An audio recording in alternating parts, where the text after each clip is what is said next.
Ja kuten sanotaan, niin tässä voidaan odottaa semmoista 50 toista puolelle menevää. Eli meidän lajihistoriassa toiseksi kovimman tuloksen on vetänyt 46, eli hän on 17 vetänyt enemmän kuin seuraavaksi kovin. Eli erittäin kova vetäjä, ja nyt nähdään toivon mukaan leuavetohistoria. Ehkä se kautta aikojen kovin toista tulos tapahtuu täällä tänään teidän kaikkien silmien edessä. 20 täynnä.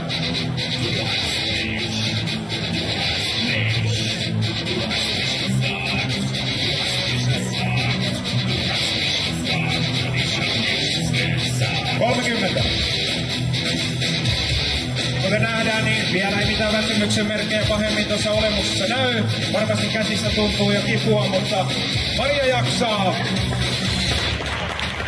40 täynnä. Pikkuhiljaa lähestytään sitä Marian ennätyslukemia. Aikamoista